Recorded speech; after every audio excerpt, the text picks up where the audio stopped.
Welcome back to the show once again. We're going to talk about food, and both the best and the worst part about this is I am so hungry right now. Yes, and it's no secret, Erin Ireland makes the best banana bread in town. She's brought us some as a gift, but we have to wait. She's also a food reporter. You can read her column every Tuesday in Metro. How are you? I've never been better. Thank you. It's our pleasure. This is just now, as a cruel woman to put it in front of me. Eats for a living, is a foodie. I know that you're experimenting in the kitchen all the time. How do you not weigh 900 pounds, Erin? Well, everything in moderation, and I do run about 5 days a week. There you go. That's the secret. There's a yin and a yang to this whole thing. Now, we want to talk specifically today sort of about lunch, because it is the forgotten meal in the city sometimes. It's the one that people tend to rush through a little bit. Well, they shouldn't. There are so many new great lunch spots in the city, including Hubbub Sandwich Bliss. So you mentioned you hadn't heard of this spot. Say that name for me, Hubbub Sandwich Bliss? Yeah. Hubbub Sandwich Bliss. Okay, yes. that looks like a good sandwich. Okay, this is a white tiger prawn sandwich. But the shtick with Hubbub, these two nice boys from Whistler have opened this restaurant, and they are basically deemed themselves the sandwich experts. So they tell customers to simply pick their protein, and they do the rest. So they have this formula. Kidding. No, I'm not. So you build around your protein? Sorry? You build around your protein? Like there you go, chicken, and away they go. Yes, all the proteins are so different. So basically they have this formula. It includes a caramelized onion, a garlic sauce, pickled jalapenos. It's not too spicy. So all the sandwiches are the same. But a really special part of their sandwich is their sourdough bread. It's a 9-inch baguette that they developed with a local Kitslander baker. This bread withstands the weight of the protein. and that's important when you're talking sandwiches. Oh yes, and with the type of protein that they put on these sandwiches, which are all so decadent. Well, and I have to say that a sourdough is always a work of love, because you can personalize your sourdough, right? Like, so when you make a sourdough bread, it's got a little bit of yourself and a little bit of personality as well. I agree. All right. I love Okay, sourdough. let's move on to the Kaboom Box. This is formerly known as Fresh Local Wild. Tell us about Kaboom Box. Okay, well, they have this great sandwich called the Hot Northern Coho Sandwich. So basically, they cure and smoke their salmon, which they have gotten from local sources, in their cart.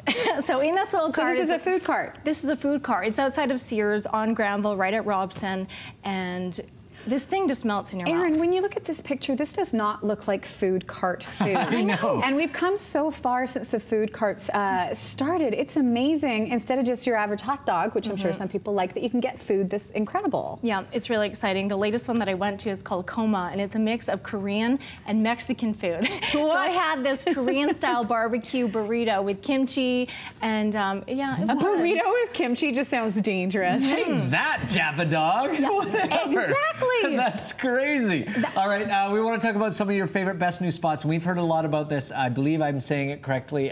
Nikli Antica? Nikli Antica Pizzeria could be Vancouver's very first Napolitana certified pizzeria. So Canada only has one other, and that's in Toronto, called Libretto. So basically, and for those who don't know what Neapolitan pizza is, yeah, you really have to be certified to make it. Exactly. So Bill McCaig, who is the owner, and he's actually half Italian from his mother's side, he's gone down to California, he's taken the course, and the inspectors are coming back this summer to make sure that they are, you know, kneading the dough by hand. They have a wood-burning oven that cooks at 900 degrees Fahrenheit, so that the pizza is actually only cooked in 90 seconds it takes to cook this pizza. It's so thin. And people might think that, oh, there's no pepperoni, there's no pineapple, but Neapolitan pizza is simple. This is purest. This is purest. It's beautiful, it's simple, very few ingredients, and that's another characteristic to make the pizzeria, you know, Napolitan. I can't believe how much these guys are probably going to be sweating it when the inspectors come back to inspect your pizza to make sure it's authentical. Yeah, well, the place is amazing. I mean, the room is beautiful, the oven is beautiful, so I really think they're doing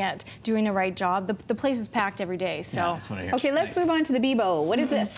The Bibo is a new Italian restaurant on 4th, and this is owned by these two Italian childhood friends. They actually poached their pizza maker from Naples, so they're not Napolitana certified, but his name is Salvatore, and they dragged him here to Vancouver. So they're making great pizza and pasta. This is the rigatoni alla norma with a salt seasoned ricotta on top, and I actually had to open my to-go box and sniff it as I walked back to my car. It was so delicious. Nice. I like that you can get it to go go-to. So if you're in a rush for lunch and need to get back in work, just go out and.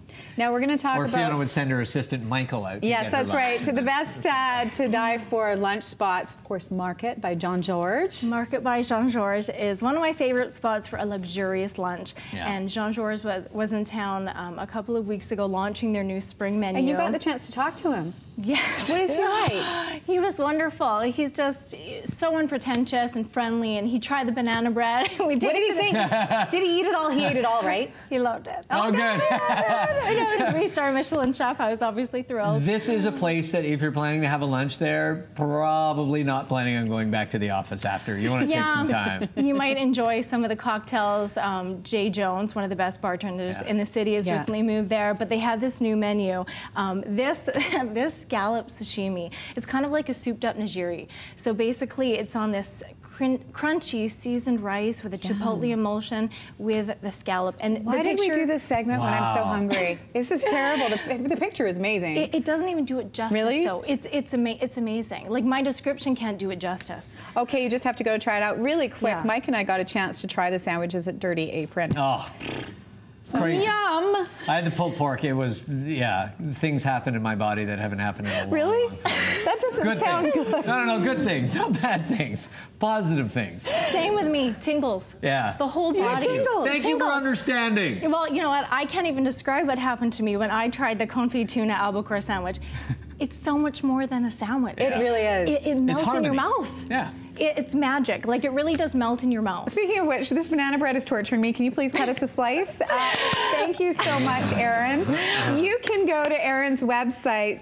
It's todiefor.com. It's on the screen for you right now to find out more info. And Erin's column, Lunch Rush, comes out in Metro every Tuesday. If you want to check it out as well, you can find Erin on Twitter. Do you like the end or do you like the middle? I like the middle. Oh, really? I'm an end. I'm a middler. Get some chocolate. Erin, thank you. We're going to take a quick break. And